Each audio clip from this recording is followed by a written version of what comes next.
En République démocratique du Congo, l'Internet mobile et les réseaux sociaux sont coupés à Kinshasa depuis une semaine. Conséquence, il est impossible de communiquer dans la capitale.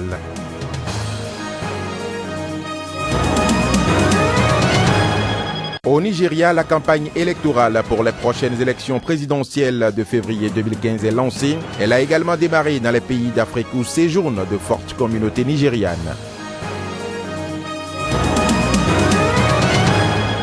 Coupe d'Afrique des Nations 2015, tout va se jouer ce mercredi dans le groupe D, où la Côte d'Ivoire, le Cameroun, le Mali et la Guinée sont à égalité parfaite.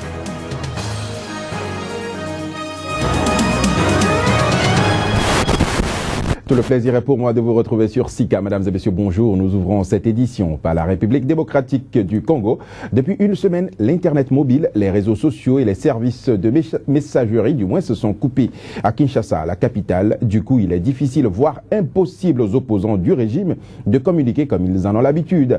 L'appel de l'opposant Étienne Ouamolomba Tshisekedi, président de l'UDPS, l'Union pour la démocratie et le progrès social, a manifesté pacifiquement pour faire partir le président Joseph Kabila, semble être tombé à l'eau. Reportage. Ils étaient attendus par milliers, mais seule une cinquantaine de militants a répondu présent à l'appel du président de l'UDPS à Kinshasa. La mobilisation visant à faire tomber le président Joseph Kabila sonne comme un cuisant échec. Ce qui devrait se faire aujourd'hui, avec comme seul objectif Kabila quitter le pouvoir, les Congolais n'aiment plus de vous.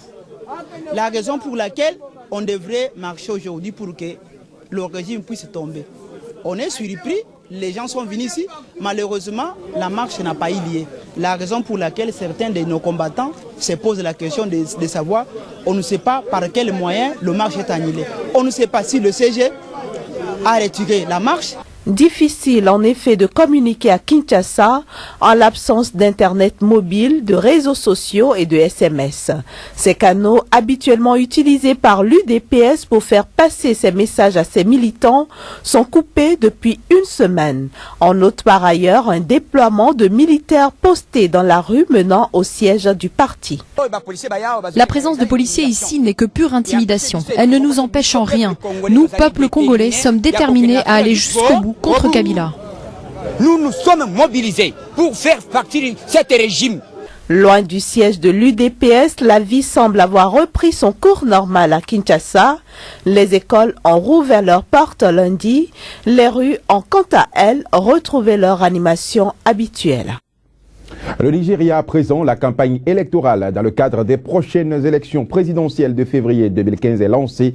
Elle a également démarré dans les pays d'Afrique de l'Ouest où séjournent de fortes communautés nigérianes. Au Ghana par exemple, les candidats tentent de séduire les quelques 4 millions de résidents nigérians de la capitale Accra, ceci à grand renfort d'affiches publicitaires. Reportage.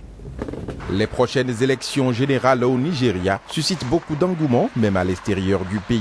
Dans chacun des états-majors, c'est la grande mobilisation pour sonner le rassemblement des électeurs ressortissants nigérians dans les pays limitrophes. Pendant que l'opposition nigériane préfère orienter sa campagne en destination des électeurs à l'intérieur du Nigeria, le camp du président candidat Goodluck Jonathan, candidat à sa réélection, s'active pour accroître sa visibilité au Ghana par exemple, deuxième pays anglophone le plus peuplé en Afrique de l'Ouest, où vivent environ 4 millions d'électeurs potentiels. Certains se sont organisés à travers des associations à l'image de celle-ci, le groupe pour la transformation du Nigeria, qui compte activement prendre part à ce scrutin.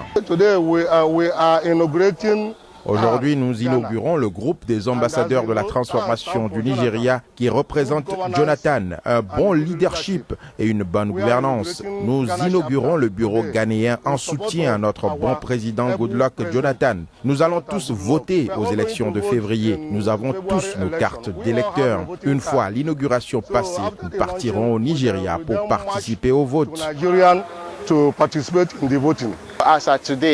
Aujourd'hui, le gouvernement nigérien n'a pas réussi à faire voter Diaspora nigériane, que 4 millions d'entre nous ne participent pas à cette élection, ce n'est pas une bonne chose. Donc nous voulons mobiliser ce peuple pour qu'il participe aux élections chez nous.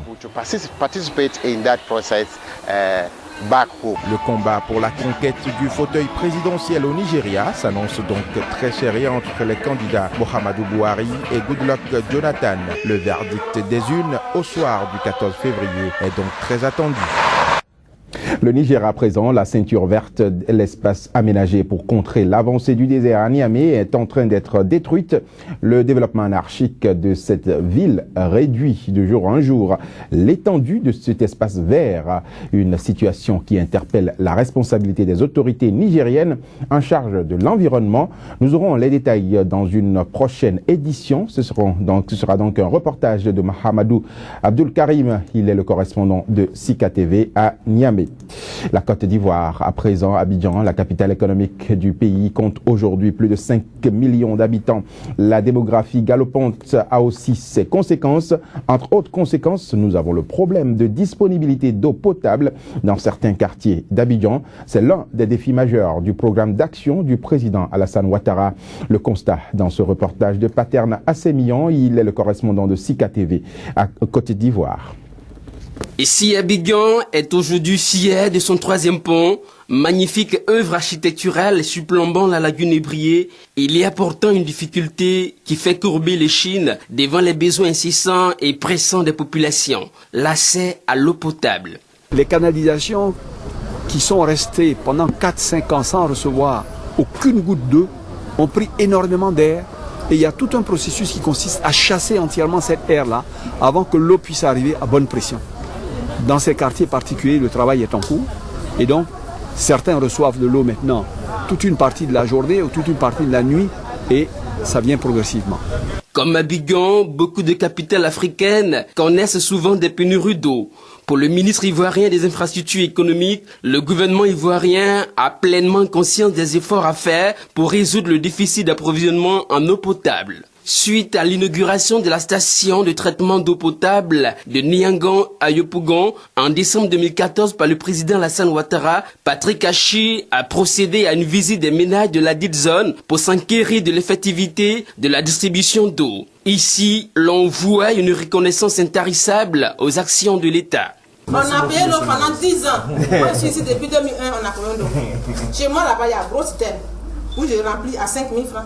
Ça ne vaut pas une semaine, c'est fini. J'ai des jumeaux, j'ai leurs grands soeurs, grands frères. Ça ne suffit pas. Mais grâce à Dieu, depuis le 16, on a l'eau. Vraiment.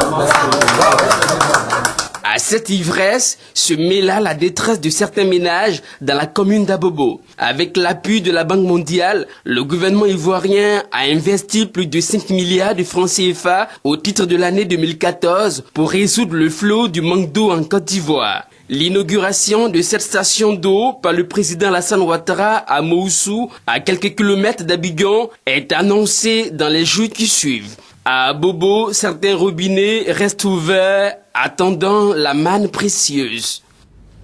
L'Égypte à présent, certaines femmes ont choisi le vélo pour leur déplacement dans la capitale, mais aux côtés de l'ampleur des embouteillages et des dangers d'une circulation totalement anarchique, elles doivent également affronter le harcèlement sexuel et les regards réprobateurs, car certains jugent indécente la posture d'une femme chevauchant un vélo. Le constat dans ce reportage. Une apparition peu commune dans les rues du Caire. Enfourcher son vélo dans les embouteillages monstres de la capitale égyptienne est un vrai défi, surtout pour une femme. Dans de nombreux quartiers de la ville, ce n'est tout simplement pas socialement acceptable. Mais pour Yasmine, les avantages dépassent largement les inconvénients. Le vélo me permet d'économiser du temps et l'argent de l'essence. Comme vous le voyez de l'autre côté, avec le trafic, un trajet qui prend 15 minutes en voiture en prend 5 en vélo. Yasmine roule à vélo depuis 4 ans, mais elle reste une exception. En Égypte, ce moyen de transport est surtout utilisé par les plus pauvres. Face aux dangers de la route, beaucoup ont peur de pédaler au Caire. Pour sensibiliser, l'association GoBike organise des sorties à vélo tous les vendredis. Si nous installons des pistes réservées aux vélos, cela changera tout. vous verrez que plus de 40% de la population commencera à faire du vélo. Mais d'autres ont peur d'être trop exposés au harcèlement.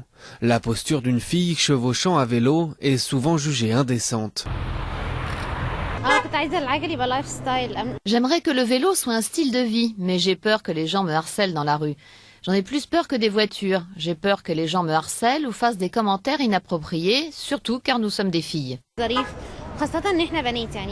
Yasmine donne des cours de vélo à des femmes 2 fois par semaine et comme le nombre de cyclistes augmente, leur place sur la chaussée sera de plus en plus visible. Un tour en Guinée à présent, des 3 pays les plus durement touchés par le virus Ebola. La Guinée est le seul qualifié pour la Coupe d'Afrique des Nations. L'équipe est jeune et a du talent, mais en Guinée, il n'est pas facile de pratiquer sa passion dans les meilleures conditions. Reportage. Une belle pelouse au filet bien tendu et des lignes blanches tracées à la perfection, le rêve de tout joueur de football à Conakry. Mais la démographie vertigineuse et le laisser-aller de l'État face à la prédation immobilière ont fait de la capitale une ville étouffante. Seule solution pour pratiquer sa passion, jouer dans les rues, quitte à déranger la circulation et le voisinage. Des fois, il y a des problèmes parce qu'il y a des voitures qui gâtent notre ballon. Bon, ils refusent de payer, donc on est obligé de payer encore un autre ballon. Et il y a des cours à côté du terrain. Quand le ballon descend dans la cour, le propriétaire refuse de nous donner notre ballon. Donc tout ça là, ça crée des problèmes. Les plages pourraient offrir une alternative à la rue. Malheureusement, elles sont plus souvent des décharges que des espaces de loisirs. Une association a tenté de nettoyer la plage de Taouya, mais le manque de moyens a érodé la motivation. En Guinée, il y a quelque chose qui manque, le volontariat. Les gens ne veulent pas travailler sans rien avoir. Et alors que le don du soi, c'est très important dans la vie en société. Alors les initiatives viennent du secteur privé. Blue Solutions, une filiale du groupe Bolloré, a lancé dans plusieurs pays d'Afrique de l'Ouest la construction de Blue Zone. Dans ces espaces de sport et de loisirs, pour 1 € par mois, les visiteurs viennent courir, jouer au foot ou au basket.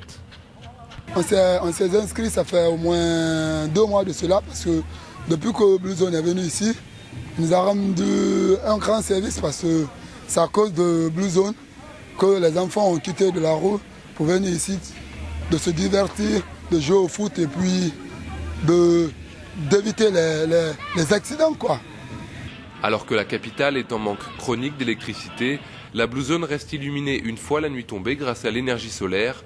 Une formule qui a du succès. 6 autres Blue Zones sont en projet à Conakry le long d'une ligne de chemin de fer rénovée qui traversera la capitale.